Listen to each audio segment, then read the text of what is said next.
Welcome to Ordinary People Show. You are all welcome to Ordinary People Show.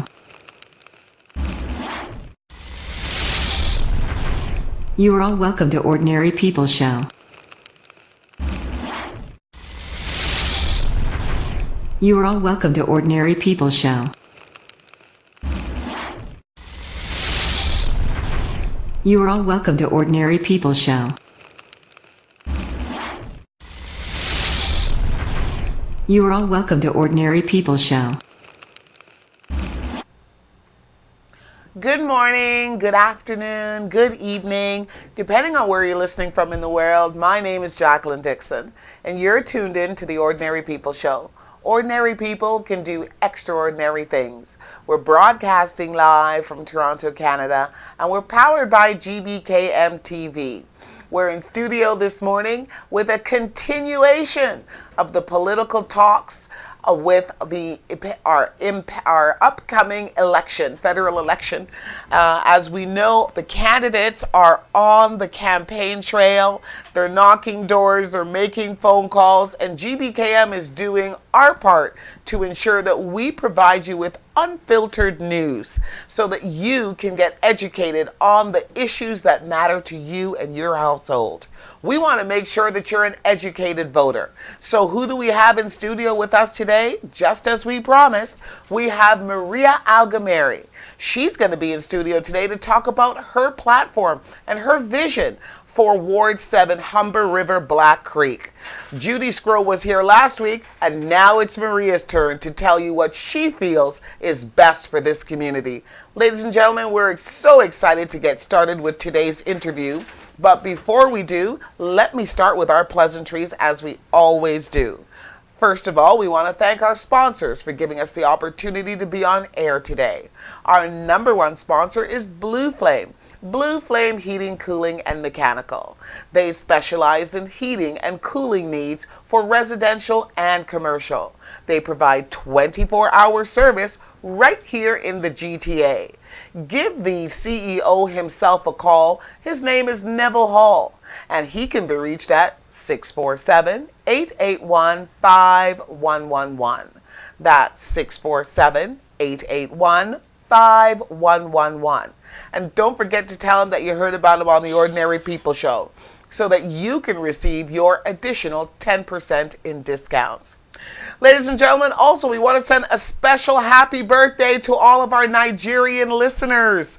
They're celebrating 59 years of independence this weekend, and wow, the celebrations are off to a roaring start. We want to recognize their contribution as well in the Humber River Black Creek area, as well as throughout the entire GTA and Canada as well. We also send a special shout out to the president and CEO of GBKM FM TV, which is Mr. Kenny Baz. Not only is he celebrating his birthday today, but he's also a proud Nigerian. And we wish everybody in the Nigerian community all our heartfelt best wishes for the upcoming year. Ladies and gentlemen, we're going to take a quick commercial break right now and come back to get started in the interview that so many of you have been waiting for. It's all about that orange wave that has been running through the Humber River Black Creek. We want to know if Maria can continue. Ladies and gentlemen, we'll be right back after this commercial break. Both from Nigeria and in Canada.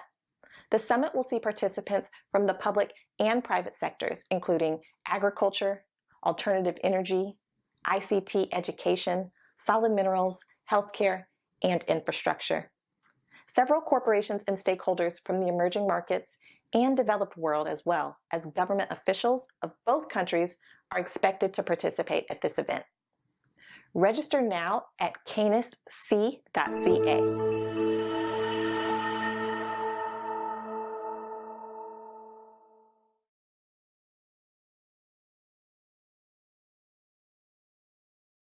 Are you ready for Canis 2019, taking place from October 9th through 12th in Toronto, Canada? The Canada-Nigeria Business and Investment Summit will take place at the Radisson Admiral Hotel in downtown Toronto on Hello and welcome back, ladies and gentlemen. Welcome back to the Ordinary People Show. Ordinary people can do extraordinary things.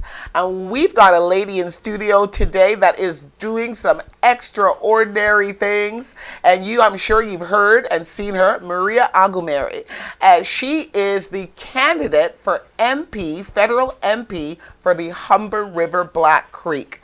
And she's in studio to tell us today why she feels she's best suited to represent this riding. Ladies and gentlemen, let's give Maria Augimeri a warm welcome on the Ordinary People Show.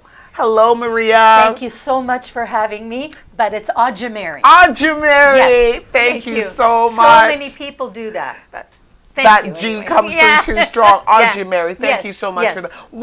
Welcome to the Ordinary People Show. Welcome to the GBKM TV studios. I'm so happy to be here. Thank you for having me. Thank you. Thank you for accepting our invitation. It's always, you're very gracious in doing so, considering the time of year and what you're engulfed in right now, which is a heavily contested race. It is. For the position of federal MP for the Humber River Black Creek. You took time off of the campaign trail. You know, she came in the studio this morning. She says, "Don't show my shoes because I'm out there knocking doors." She's got her running shoes on, ladies and gentlemen. That's how serious she is today about ensuring that she gets the message out there about what her NDP party is prepared to do.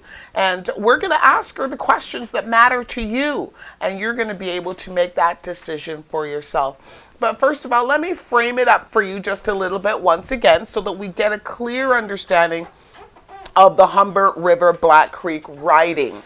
Now, GBKM TV network, as you know, feels it is our responsibility to bring to you unfiltered coverage of the candidates that are running in all levels of government in this riding. Why? Because this is where our studios are located. So being the mouthpiece of the community means that we have taken it upon ourselves to invite all the candidates from all the various different levels of government to present their platform right here in our studios. And they've always been so gracious as to accommodate us, just like Maria is doing today. But let me share with you the Humber River Black Creek for those of you who are listening or watching and trying to determine whether or not you are in this riding or maybe near to it.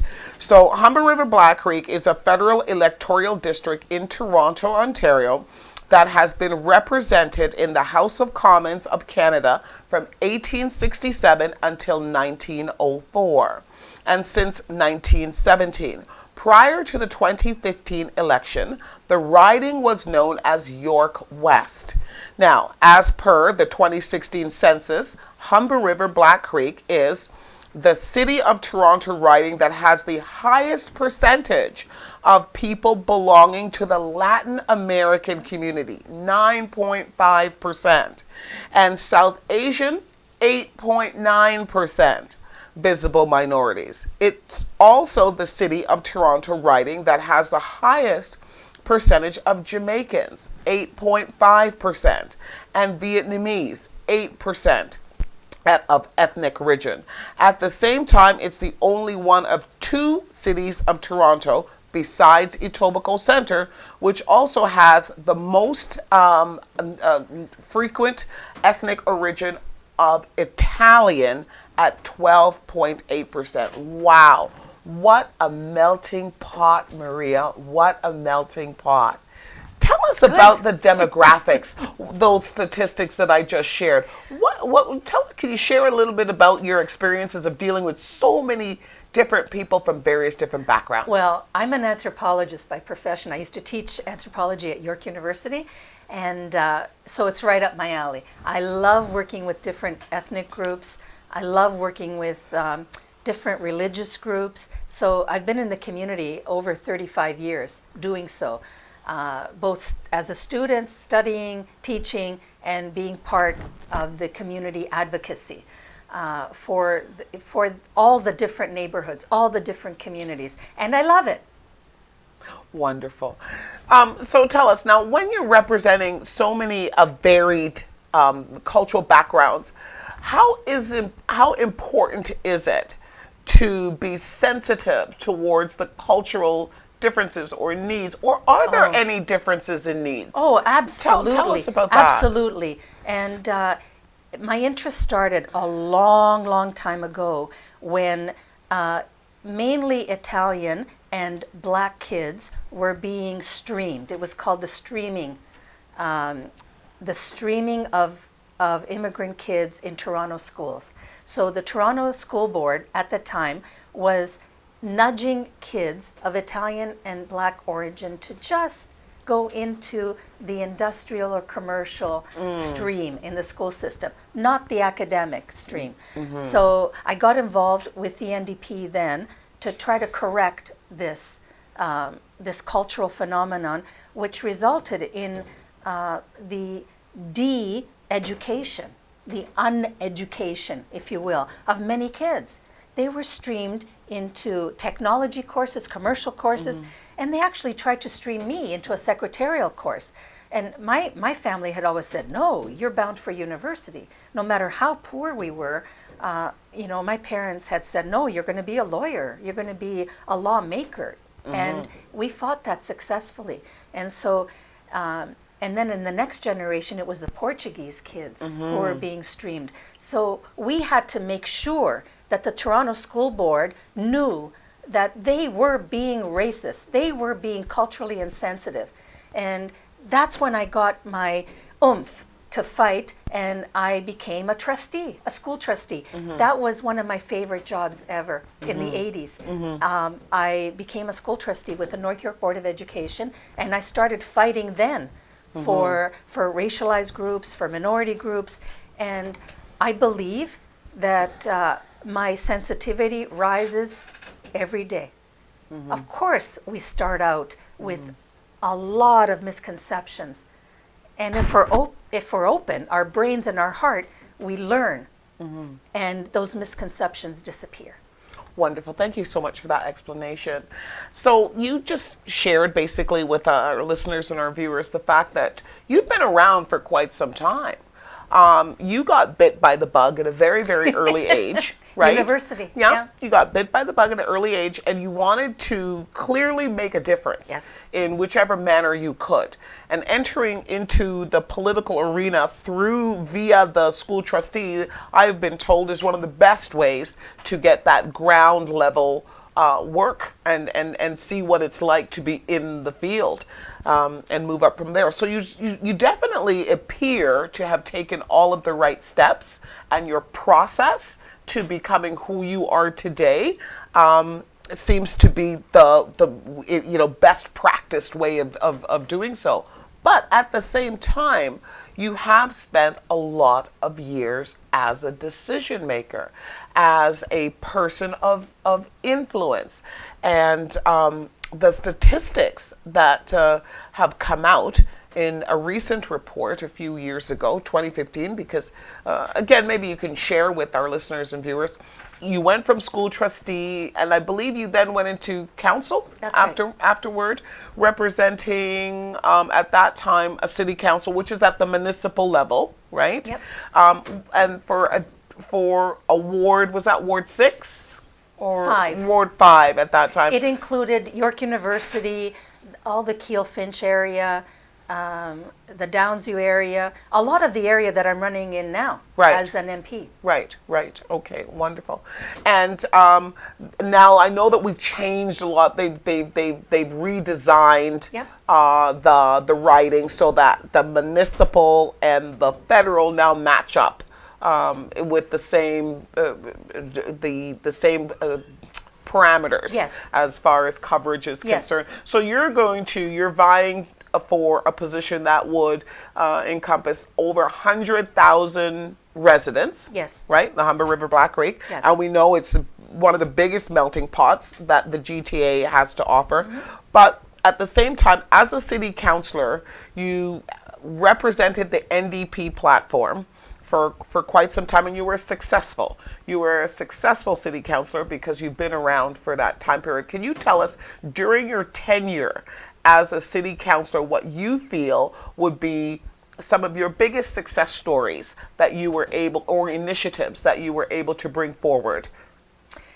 I don't know if you would call them success stories though, but in my heart of hearts, I can think of two right off the bat.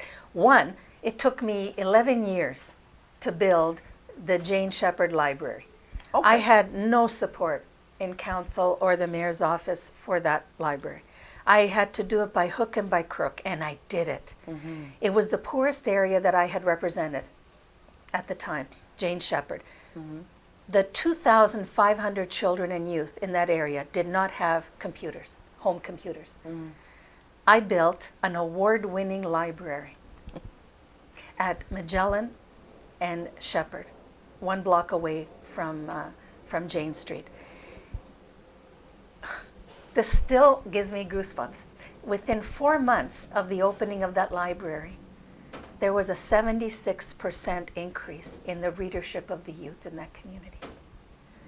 You know what that means?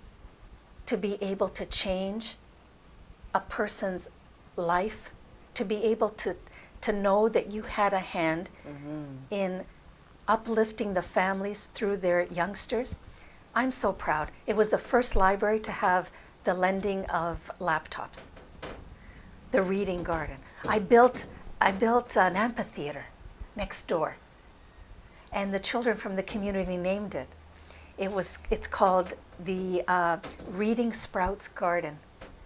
The amphitheater makes it so that theatrical productions, poetry readings, dance concerts can be had by 5 of the local schools. 5 local schools perform there. Mm-hmm. It's become a hub. Mm-hmm. I'm very proud of that. Mm-hmm. And the other thing I was thinking of is very sad.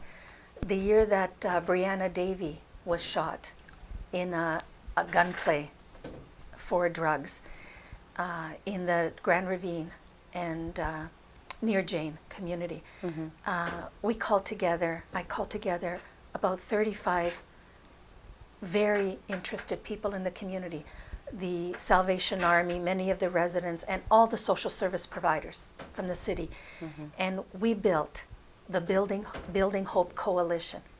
And out of that coalition came so many recommendations to City Council, the province, and the federal government to try to help the racialized communities of Jane Finch. And it was because of this 3-year-old girl, Brianna Davey, mm-hmm. and in her memory that we did it. Do you remember Barbara Hall? Yes, I do. She was part of that. Yeah. I had her come and help. And to this day, there are remnants of that Building Hope Coalition that resonate in the community with Wanda McNevin and Barry Reeder and all the people who are around now that were community builders then. So I'm particularly proud of those 2 things. There are many others. Mm-hmm. Well, those are great accomplishments to hang your hat on, by the way, because that library still shines as a beacon of hope for so many young people in the area, and it's well used. I'm sure you're aware of that. Thank you. Thank you for sharing that story with us. Now, let's just, we're going to flip it, the switch just a little bit, and I'm glad that you shared that heartfelt story with us, because it's so important for you to be able to demonstrate and give accountability for your time spent in City Council.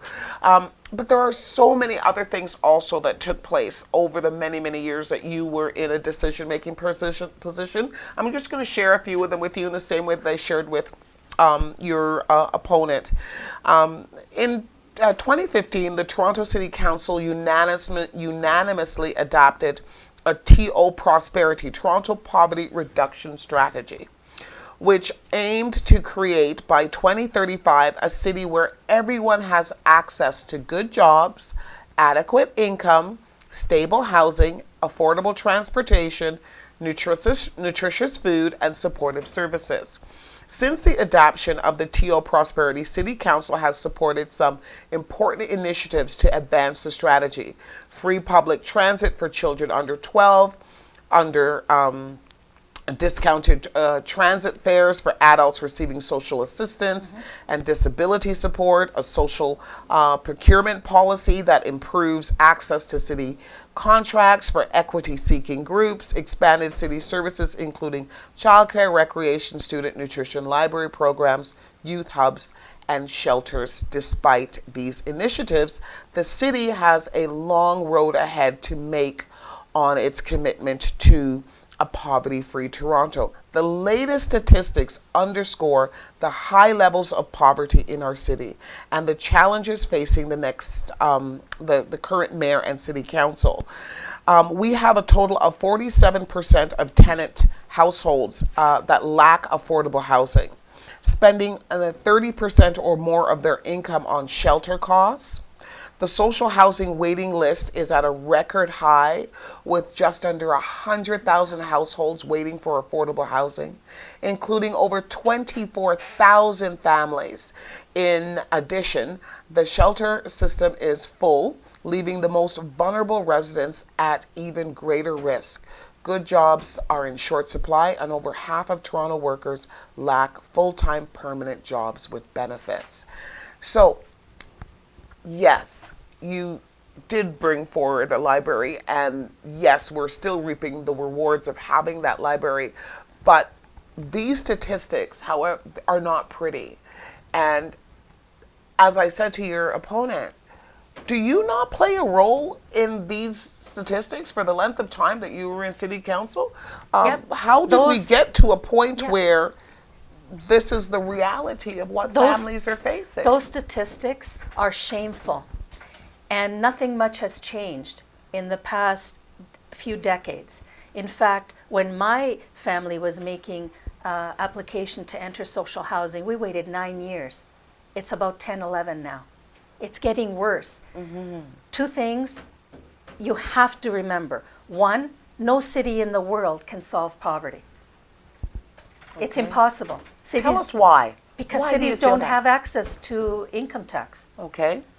You pay income tax according to your income, so that a senior living on a fixed income would pay less in income tax than a person who makes $20 million a year. But that person making $20 million a year, the NDP believes, should be taxed 1% higher, just 1%, so that we can eradicate poverty, so that we can bring in a Dentacare program for everybody in Canada. Do you know how many poor kids grow up with bad teeth and have trouble finding jobs because of it? How many seniors go to bed hungry because they can't chew and they can't afford teeth? These are things nobody wants to talk about. A city is not prepared to take on the costs of public transit. And yet Toronto is the only city in the world that has to do it. No other city, no other province in Canada does what Toronto has to do. And that's because in other governments throughout the world, remember, Ontario is the only province, and this is because of PC Mike Harris a long time ago, who downloaded the cost of public transit and public housing to the municipality. We can't afford it. We take money from the household, the value of your house or apartment. That's all we have access to, and some provincial grants. Right. And this provincial government ain't doing us any favors. So how can we pay for transit? We can't. How can we pay for housing? We can't. We're not building social housing. We're not building affordable housing. By the way, when the mayor says he's building affordable housing, don't you believe him? Do you know what affordable housing is? According to those statistics, $1,500 a month for 2-bedroom. Is that affordable? Name me a person who lives at Jane Finch who can afford $1,500 a month. Of course we have poverty. 1 in 4 of our children in Toronto, our children, doesn't have enough to eat. And the province cut the nutrition programs. Sorry, I get really upset. That's quite fine. The Jane and Shepherd School, I think it used to have 900 kids. It has about 800 now. St. Jane Francis, they sent 900 postcards to then Mayor Rob Ford. We organized a campaign, please don't stop our food. And it worked. Right. We got him to step back and not cut the nutrition programs. Do you know how many calories a teenage boy needs? You know, and Westview School wasn't getting those calories there for those boys. We need to do more, but a city cannot do it. Don't expect the city of Toronto to do it. It's not their job. Thank you so much for that honesty, Maria. Thank you so much for that. So clearly what you're saying, and let me just kind of reiterate for the listeners and viewers, is that while you these issues, that you're very passionate about them, and you have some real solutions that you believe that can be brought forward to help curb some of these issues, you were not fully in a position to be able to affect the type of change that you would want at the municipal level. That's right. So, But federally, yes. it's a different story. Okay, so let's talk What about country that. in the world doesn't have a federal or national government paying for its poor housing? Every country in the world except Canada.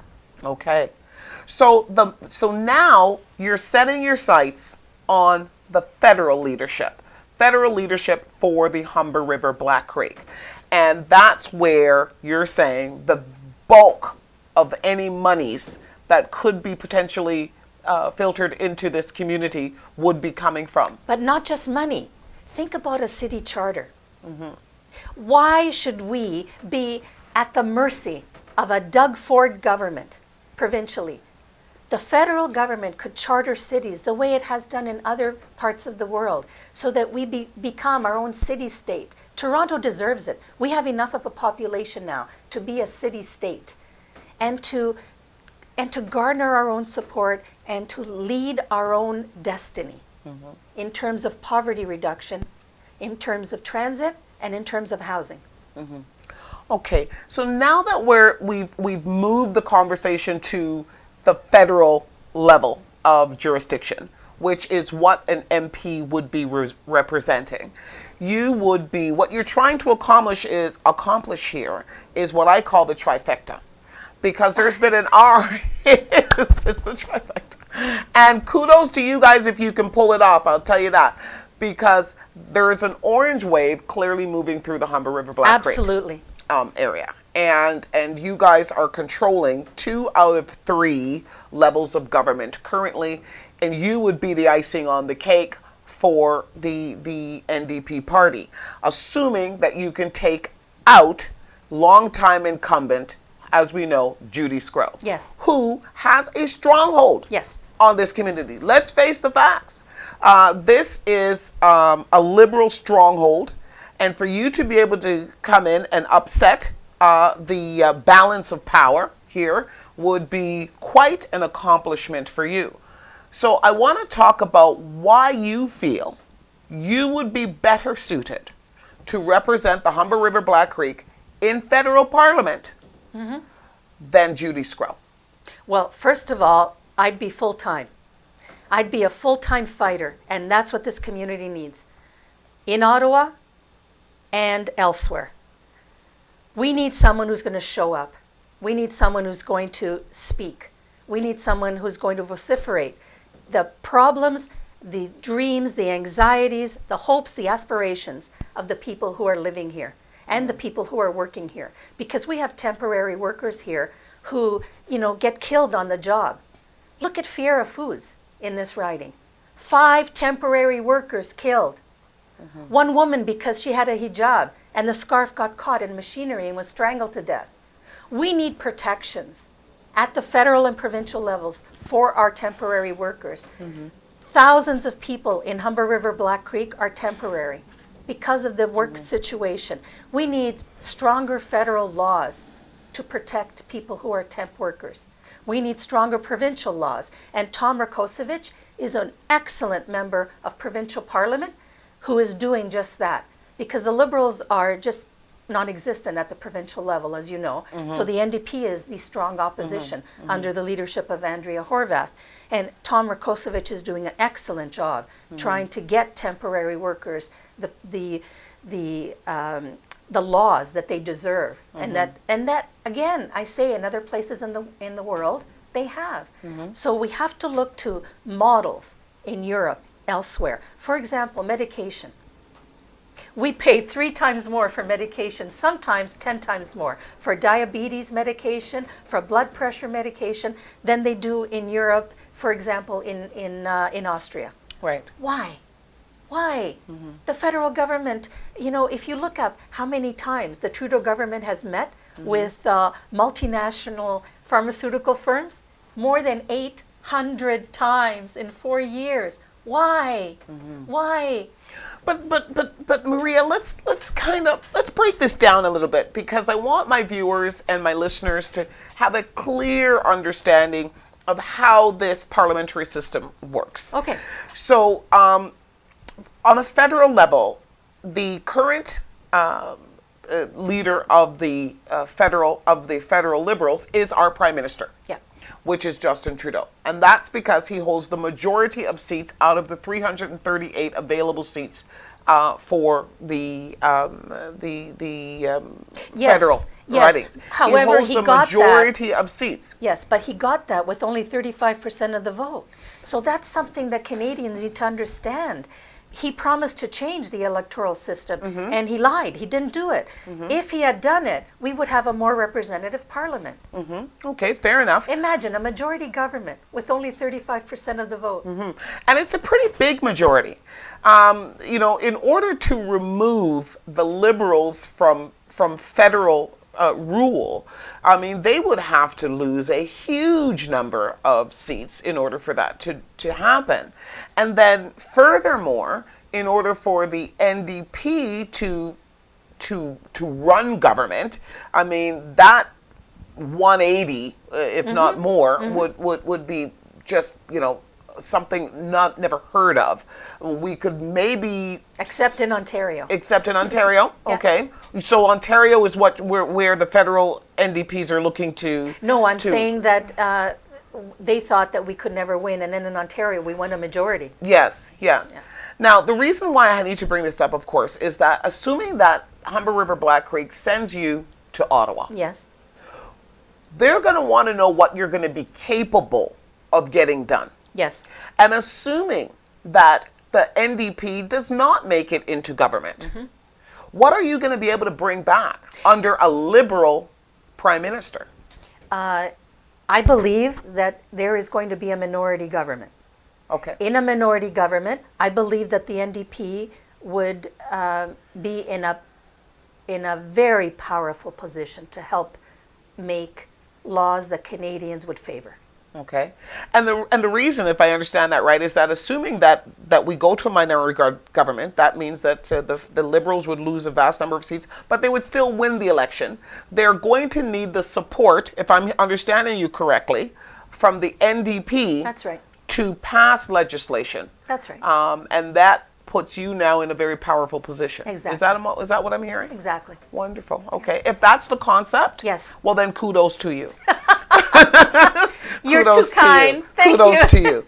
Let's talk about the party platform, because I'm really one that is concerned about party and politics. Okay? I feel personally that I've seen unveil so many times. I've seen where candidates have put their party in front of their politics. And as a result of that, they're willing to toe the line lock, step, and barrel with what the party leader would like to have pushed through on their agenda.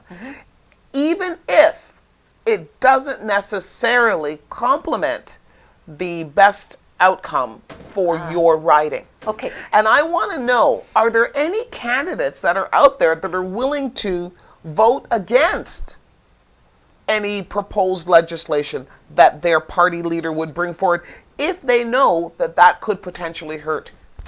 That's a really great question. Yeah. And I have many times at the city level not voted with the Progressive Caucus. By the way, the Progressive Caucus is not made up only of New Democrats. It's made up of some Liberals and one Conservative. Okay. So the Progressive Caucus is not only sticking to NDP ideals, but I have voted against because I'm a maverick that way. I always vote my conscience. But federally, I have no problem with what I've seen so far. That is a national child care program. The Liberals promised to bring it in how many years ago? 20, then 15, then 10, then 5. Okay. They've never done it. We have to do that. Okay. We have to democratize Canada. So that you way. would vote for that, assuming National that came up. child care, we deserve it. Our Okay. kids deserve it, and our parents deserve it. Regardless of whatever party brought that forward, you would be Absolutely. prepared. Okay. Absolutely. All right. Okay. The anti-poverty measures that we're bringing forward, like Dentacare, like Pharmacare, We have to push any government to do that. We are the fathers and mothers of Medicare in Canada through Tommy Douglas. We brought socialized medicine to Canada. We want to expand it to include Dentacare. That's our baby, and that's what we're going to push for. No one can take that away from us. When it comes to climate change, our party platform is greener than the Greens, and everyone tells us that. Because we do have your party platform here. Yes. We've got the party platform on a plethora of topics, but we'll just quickly touch on that one.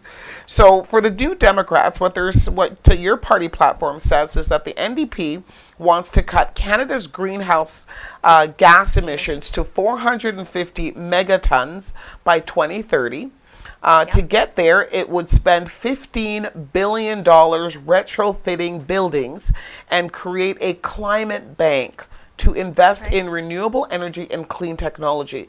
It wants to introduce a single-use plastic ban by 2022 and to boost the support fund for communities hit by natural disasters. Do you know how many basements I visited in my wading boots as a counselor because of torrential rains?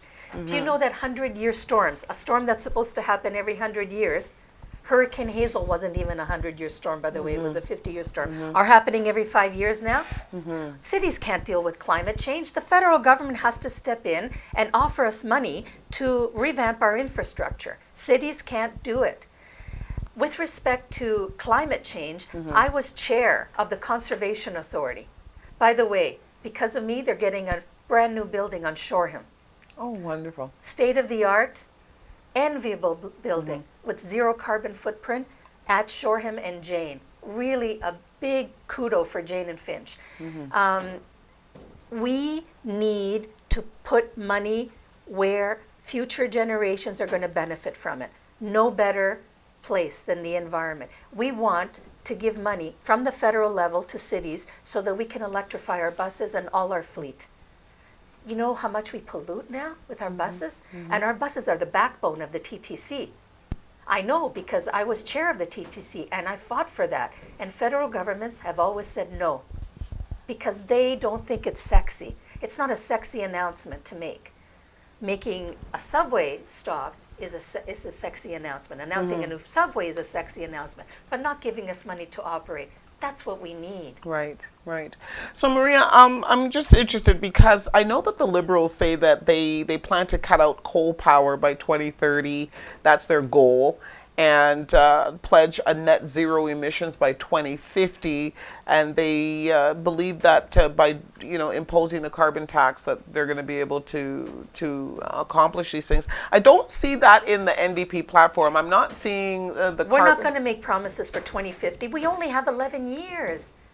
We only have 11 years left to change the track of where we're going, and we're going nowhere.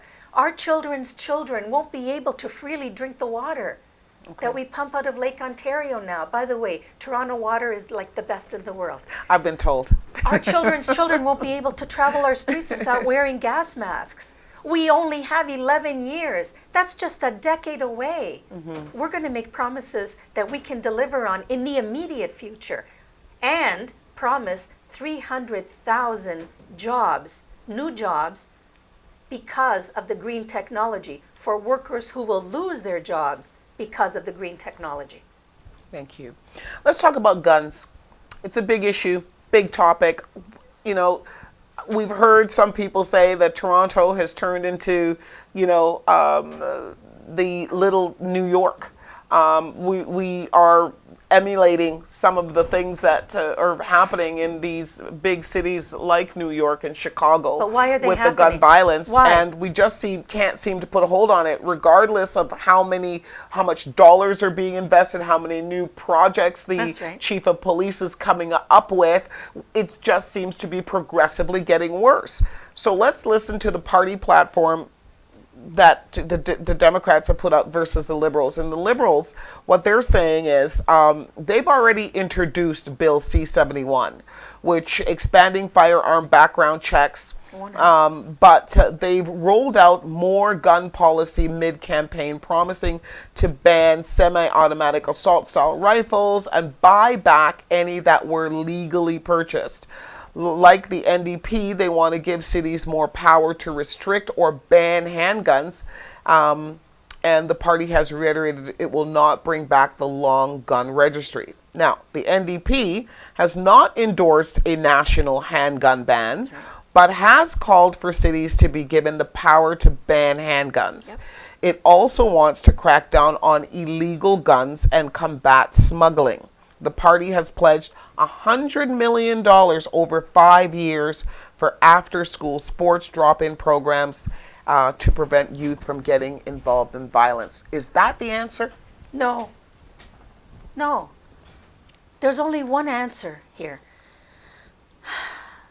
The racialized young men at Jane Finch, a quarter of them can't see past their 25th birthday. Why is that? Because they're underhoused, undereducated, and have mech jobs, if that. Mm-hmm. A handgun ban isn't going to help them. It means nothing to them. What means something to them is giving them a real alternative to gang violence. A gang is something you belong to that takes the place of your family. These boys grow up in situations that are horrendous, in substandard housing where you or anyone you know wouldn't want to live. They're danger zones.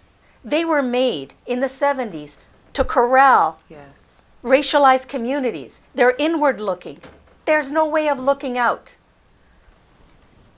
These kids don't have a future. These kids will never have a future, and a gun ban won't address that. Yes, take your time. The federal government has to put money to help these poor kids get a future. They're not throwaways. They're not poor cousins to anyone. They deserve to live in dignity. Their mothers congregate once a month at least to talk about their dead sons. There's no way that this goes on in an enlightened 21st century city. Toronto will never be enlightened unless the racism is killed in this country and in this city. And it's the housing that is at the stem of it all. Thank you so much for that. Ladies and gentlemen, you've heard the passionate plea from our candidate for the Humber River Black Creek, Maria Augimeri. Again, Augimeri. Augimeri. The passionate plea for solutions for our youth that clearly have lost hope. And she's looking for your assistance in becoming your MP for Humber River Black Creek so that she can hopefully bring to this community the change that it so desperately needs. We're going to take a quick commercial break and come back and wrap up our interview today with candidate for MP, federal MP, Maria Augimeri.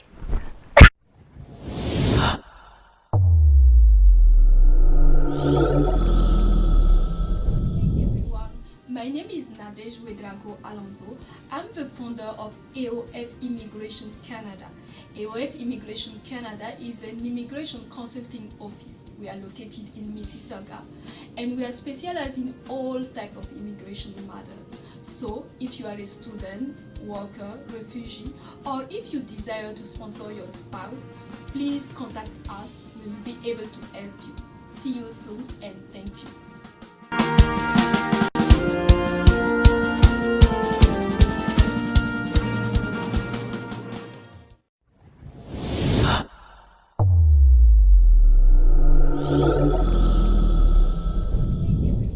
My name is Nadej Wedrago Alonso. I'm the founder of AOF Immigration Canada. AOF Immigration Canada is an immigration consulting office. We are located in Mississauga and we are specialized in all types of immigration matters. So if you are a student, worker, refugee, or if you desire to sponsor your spouse, please contact us. We will be able to help you. See you soon and thank you.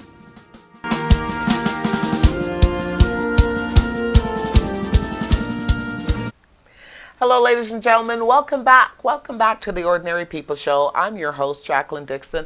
And we're in studio today having a fantastic interview with another candidate for federal MP for the Humber River Black Creek, representing the NDP party, Maria Augimeri.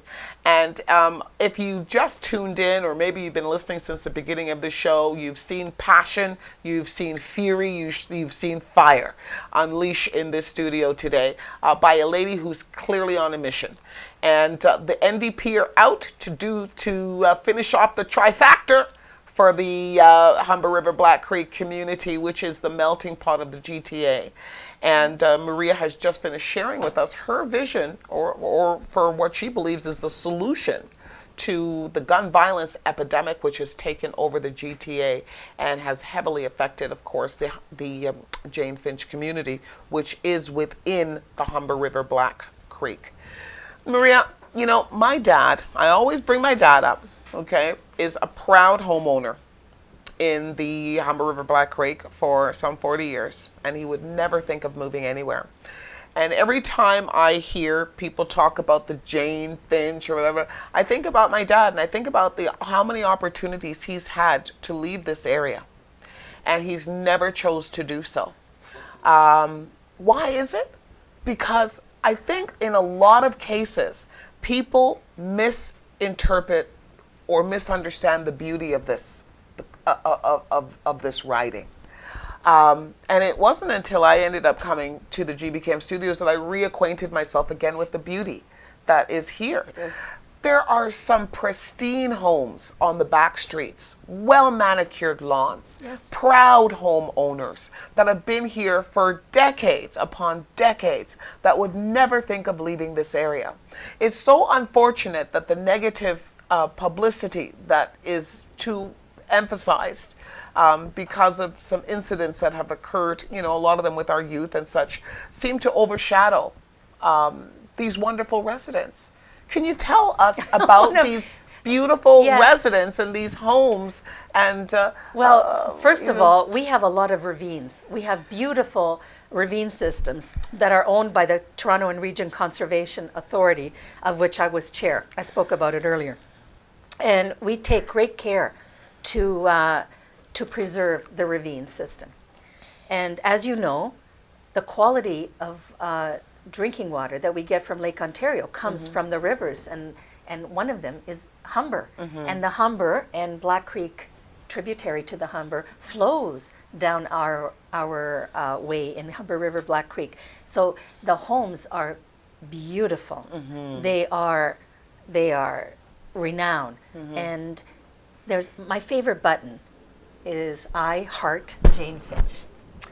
And when I represented as a counselor the York University community, which spanned all the way down through Downsview and Wilson to the 401, when people asked me internationally and nationally where my riding was, where my ward was, I said Jane Finch. I didn't say York University. I said Jane Finch because I was so proud. Yes. I was so proud. I was so proud to be part of the Jane and Finch Revitalization Project, so proud to work with former trustee Stephanie Payne and the San Romano Way Revitalization Project, so proud to be part of Yorkwood's library and what it means and how unique a library system it is. So proud of the rebuilding that we're going to do at Edgeley. And I did a TV show that aired on TV Ontario about the housing project with Adam Vaughan, actually. And it hit a note with a lot of people. These are community residents who don't want to leave. These are people who are committed to the community to stay. These are 40 and 50-year residents, both apartment and house dwelling residents. Equally proud.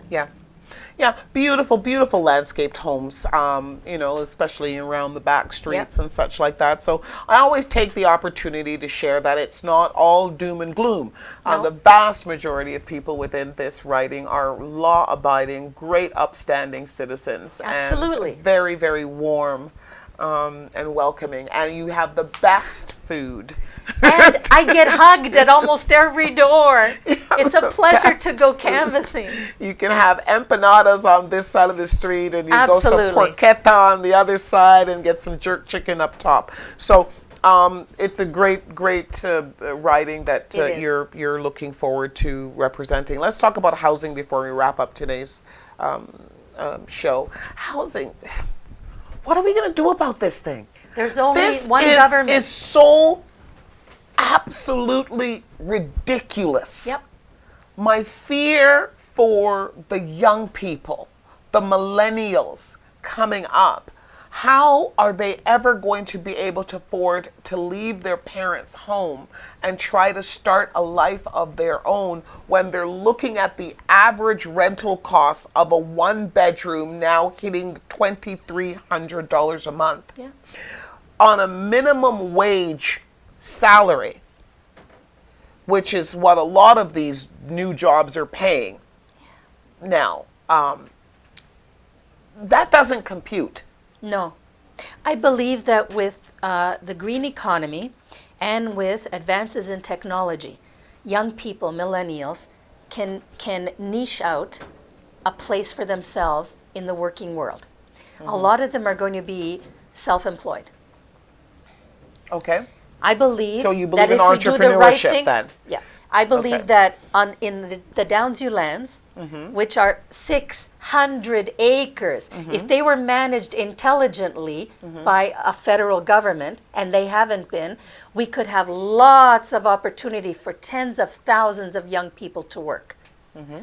And I believe that if the federal government stops its cuts to giving municipalities money for housing, they put in less money than the conservatives before them did.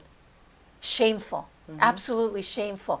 If they stop doing that and actually do their job, which is to build housing, that we will not have this problem.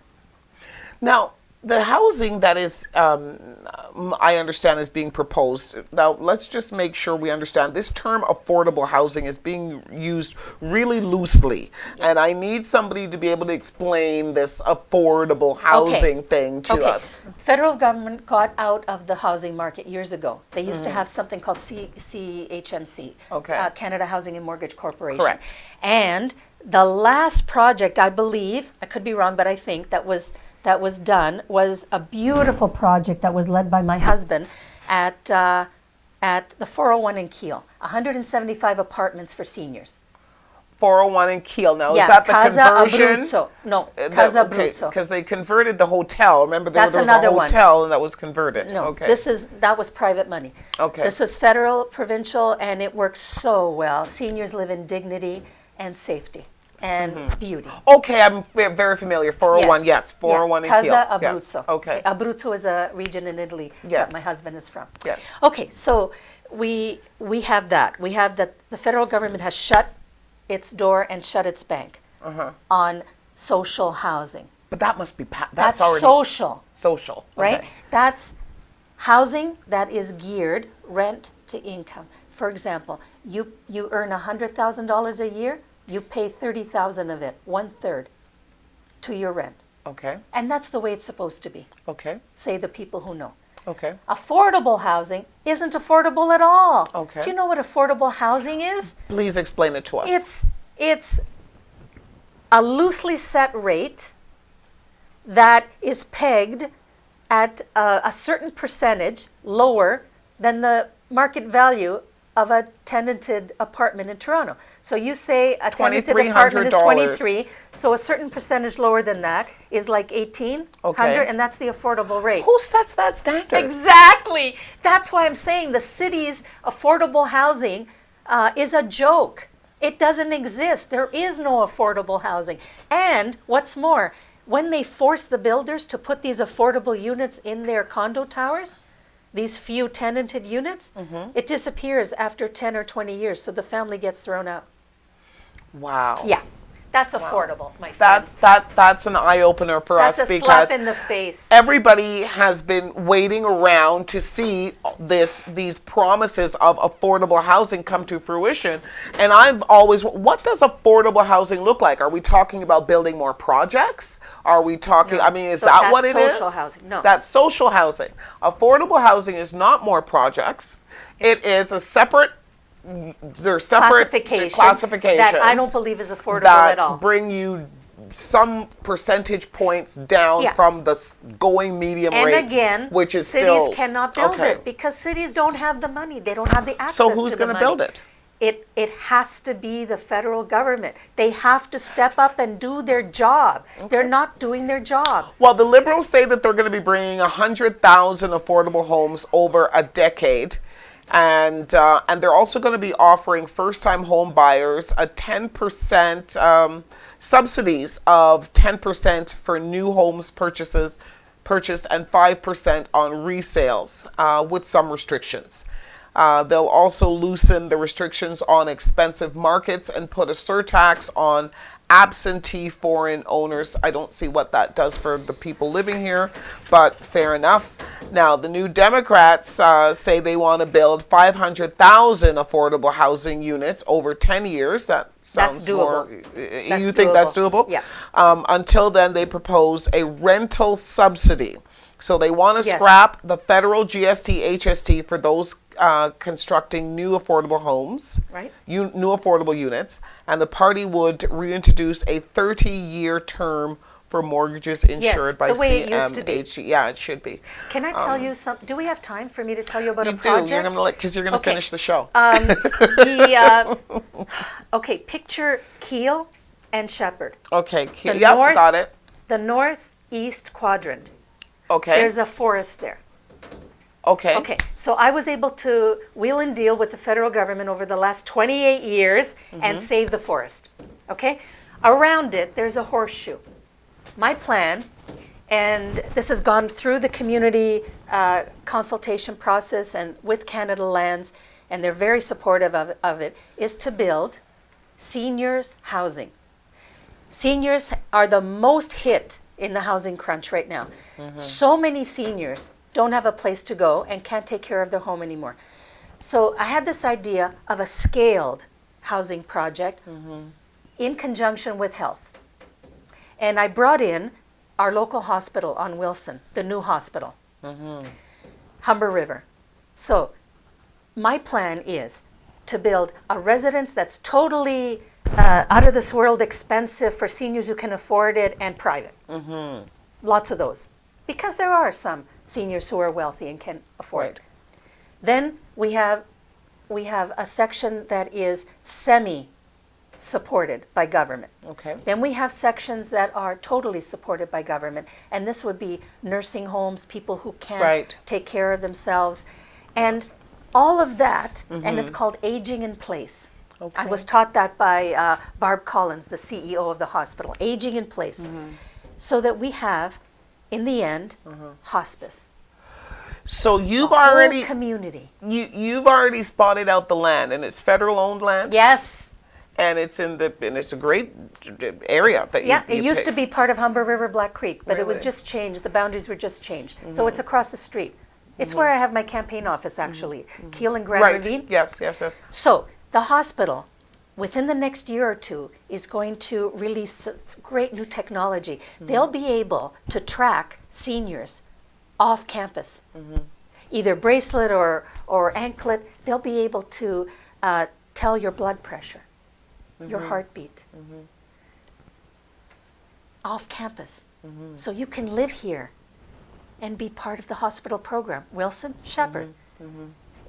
I'm very excited about putting a shovel on the ground and doing this, Wonderful. making this happen. Well, very, very lofty goal. Best wishes to that. you. I mean, you couldn't have picked a better spot to try to build something like that. Multi-purpose units, a multi-purpose complex like that sounds very, very interesting. And the land is free because we don't have to buy it. It's federally owned. Right. And we need a federal government who will take responsibility and do it.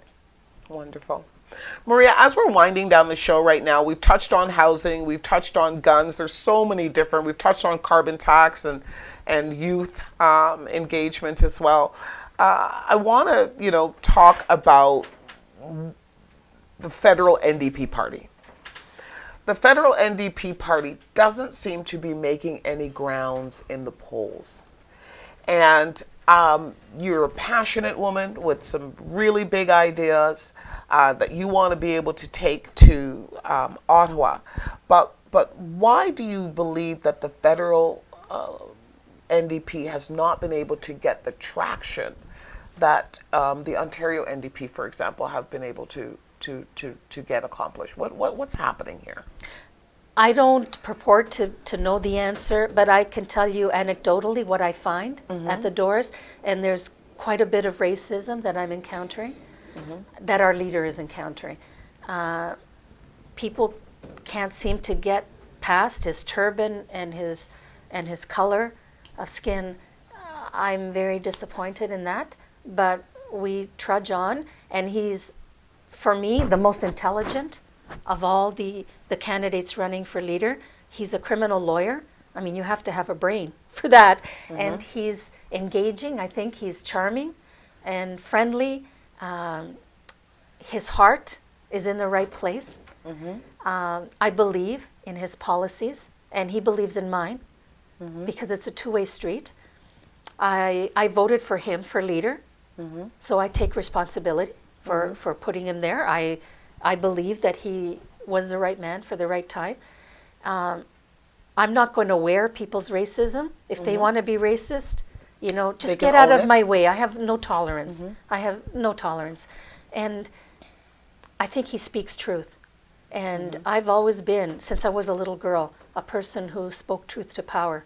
And I will continue, because we gave Canada what's really important, what distinguishes us from the United States, and that's Medicare. We're on the verge of giving them dental care and pharmacare too, because of us. So we are inching up in the polls, inching. Okay. All right. Maria, I'm sure that Jagmeet Singh should be extremely proud to have a soldier like you in his camp. And you definitely do him justice. So let's talk about the debates now. Like, do we have anything planned? What's happening? We want to get the community out. GBKM wants to be there to cover, the conversation that is going to take place when all the candidates are prepared. Okay. What are the dates that we have? Well, the Westview Secondary School had all of us, but only the Green candidate and me showed up. And that was for climate issues, was it not? Okay. Yeah, very engaged school. Actually, I should tell you, and I can't use her name because she's underage, but a girl rose out of that school to be a champion. She's at the doors right along with me. She is someone that you are going to have on your show in a few years. All right. She is going to be one of our candidates. She's going to be the you next can see Maria. It. Yeah. Okay, you can see it. It's a mini me. Yes, Little. and she speaks Hindi. Okay. And I'm very excited about her. So I think we found an ace here. So the other debate took place in Moot Court in Osgoode Hall at York, and it was very well attended. That too was environmental. Okay. And I know of Fir Grove having one coming up, and I think it's the 9th of October. Right. Yeah, so we do have some info so far. I believe it's the 8th or the 9th, and we're looking forward to attending that. And GBCAM, as everyone, as our listeners know, we've hosted debates and moderated them, we were swamped this year, so the big boss wanted to host you guys a debate, but who knows what'll happen. We're looking forward to making sure that you get the opportunity to speak to your challengers, and so that the community can make a educated decision, So we're looking forward to getting those dates, and when we do get those dates, we're going to share them with our listeners and viewers, and we will definitely be there to cover it. Thank you. For sure. And as we wrap up today's show, Maria, would you be so kind as to look into that camera and tell the voters, the constituents of the Humber River Black Creek, why you feel that you are the best person to represent this riding in Ottawa. Well, dear residents of Humber River Black Creek, my name is Maria Augimeri. I'm running for the NDP. I want to be your next Member of Parliament. I can make you a lot of promises, but the most important is that I will show up for work. I will show up and be your voice. I will show up and speak for you, for your issues, for your children and your grandchildren. I will speak about the hard times you're having and the good times that you want your children and grandchildren to have, about the environment, about transit, about the social inequity, about housing, about taxation, about guns, about your youth and the hope that they have. Thank you so much for considering me. Wonderful. Thank you so much. And you heard it. You heard it right from Maria Augimeri herself. Right here in the GBKM studios. She's here to share her vision and her hopes and her dreams for becoming your MP, Humber River Black Creek constituents. And she's doing all the things that are necessary in order to make it happen. I see the signs are out there. Whoa. Over I'm 1,000. There's tons of them. I have a great deal of support. You know, I've been trying to pull stats on this riding, and I haven't been able to get any stats. I don't know if you guys have gotten any yet, but there doesn't seem to be anything published as yet. That's anyways. Right. So because if I just use the signs to gauge, it seems neck and neck. It seems neck and neck, which is interesting because I didn't think that there was somebody big enough to be able to take out Judy. So this is the race to watch. Oh man, I'm so excited about this race, I'll tell you. But anyways, listen, it's been a blast having you in studio today. You've got a great personality. You've got some wonderful stories, and your passion for this writing is clearly evident. And we wish you and your party the absolute best of success. And we will be out there on the campaign trail following you and reporting back to the listeners and viewers of the GBKM network. Thank you. Thank you. Ladies and gentlemen, it was wonderful having you today again on the Ordinary People Show. We are here each and every week, same time, same place, from 12:30 to 1:30. We went a little over today because when you have a guest like Maria, you just can't wrap it up. So next week we'll be here, same time, same place. I understand the PC candidate is planning on stopping by. We're going to confirm that, though, before we send that out. But we understand that the PC candidate, Chaudhry, I believe, will be in studio to give us their vision for the Humber River Black Creek as well. Ladies and gentlemen, my name is Jacqueline Dixon. You tuned into the Ordinary People Show today because ordinary people can do extraordinary things. Yeah. Cheers. We'll see you next week. Canada. The theme is Nigeria as an emerging trade and investment market. This widely publicized event is expected to bring together a large number of investors, both from Nigeria and in Canada. The summit will see participants from the public and private sectors, including